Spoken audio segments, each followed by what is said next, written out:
This video is brought to you by Dr. Kristen R. Bromley's Guitar Method Book Series and Online Music Academy. Hi, I'm Dr. Kristen Bromley. Welcome to my online academy. I'm thrilled to be here helping you with playing the guitar. In this video, I'm going to go over the E7 chord, and we're going to continue to work on A and D. We've worked on these chords previously, A and D, but the E7 is new. A, D, and E7 are often played together in the key of A, and we're going to jam together on some songs in the key of A. With those songs and any of the exercises that we work on in this video, we're going to be using the down, down, up, down strumming pattern. We've used this one previously as well, but we're going to use it here again as we play on these songs in this new key using this new chord. This video does accompany Lesson 5 from my Chords and Harmony Books 1 and 2 method books. So if you have that book, you're going to want to turn to page 28. We're going to be starting on page 28. There on page 28, you will see these chords drawn out and the first song that we'll jam together on. Okay, so let's take a look at E7. Now, previously in the lesson series and in the book, we've worked on the E chord or E major, and we worked on E minor. Now we've got E7. This is a dominant 7th chord, a major chord with that flatted 7th. And compared to the E chord, it's really easy. All we have to do is take our ring finger off, and we have E7. So E to E7. But I will go ahead and take a look at it up here on the board. So our index finger goes on the 1st fret of the 3rd string.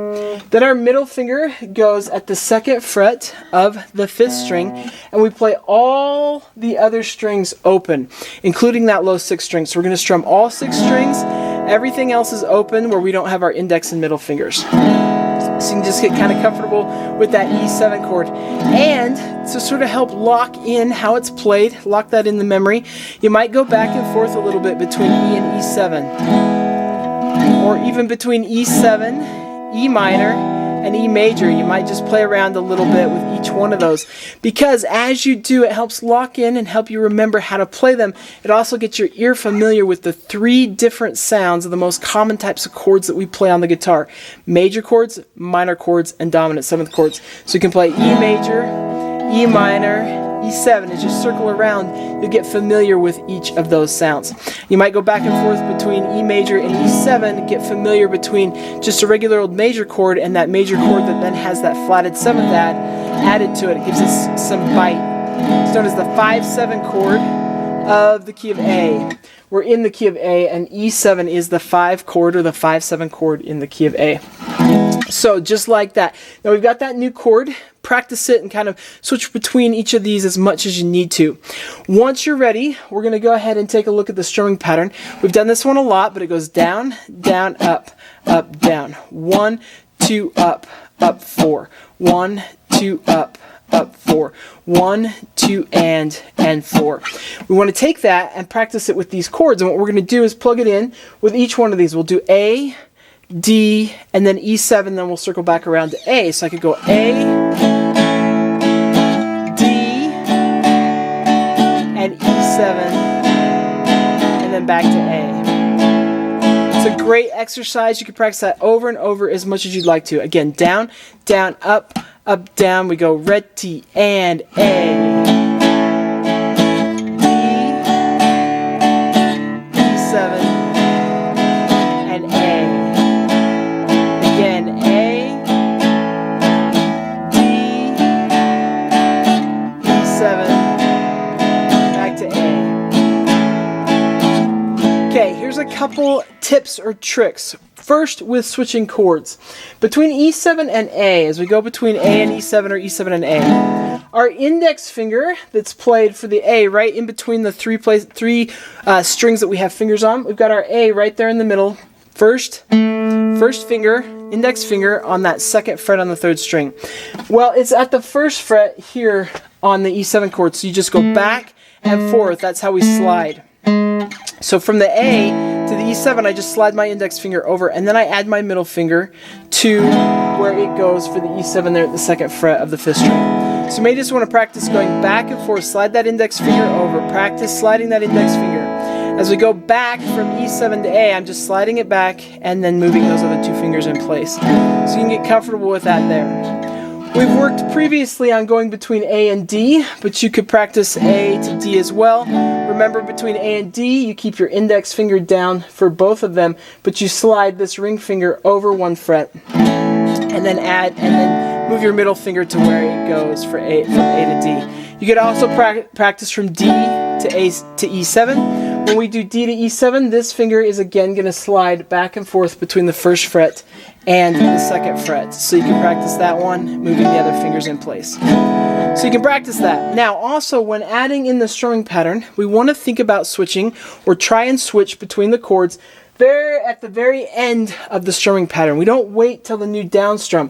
So when I go A, as soon as I play that down strum at the end of the measure, I want to go ahead and think about switching to the next chord and start switching to the next chord.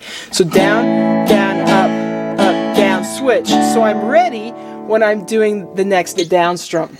Down, down, up, down, switch. And you can just practice that sort of thing over and over. Same thing when we continue to any of the chords. So if I were to just go A, D, and E7 back to A, I'm going to do that on all of them. I've got A, switch, D, switch, E7, switch back to A. Working on that as an exercise at various tempos can help you getting those chord changes down. Okay, so now it is time for us to jam together. There in the book, we're going to jam together on numbers 1, 5, and 8. So 3 different songs using this strumming pattern and these 3 chords. They're each going to happen at different tempos. 2 tempos for each song. First a slower tempo and then a faster tempo. So you get to practice each one at 2 different tempos, jamming right along with me and the band. It's going to be awesome. It's going to be super fun. I've mentioned this previously, but you can practice each element individually with these jam along portions of the lesson. So you can practice just the strumming pattern. You can practice just the chord changes. You can practice just the singing. Put 2 of those elements together. Finally put all 3. The different grooves you're going to want to try and match as best you can with me and the band using this strumming pattern. Some of those 8th notes may swing a little bit, meaning we may have a delay to the up strum, or it may be completely even. You're going to run into a little bit of both. So you just want to sort of match the groove with your strumming pattern, get that feeling good. Okay, it's going to be super fun. Let's go ahead and jam together.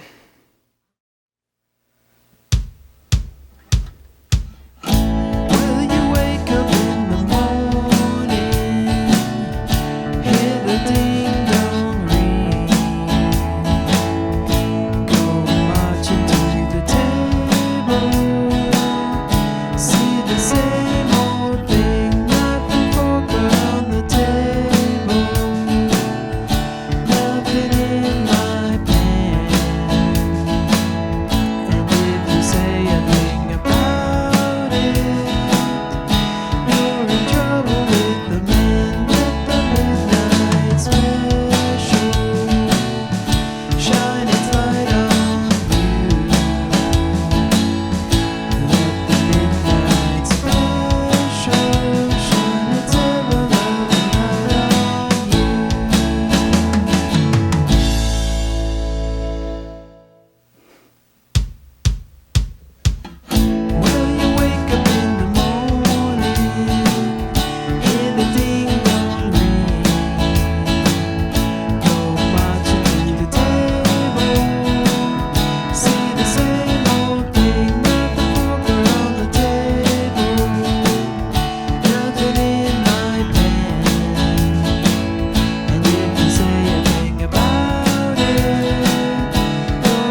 Okay, fantastic. I hope you're having lots of fun with these. Now, in the next video, we're going to take a look at playing these chords in 3/4 time. So there'll be a strumming pattern that we'll be using. We'll play some more songs, all for 3/4 time. It's going to be great.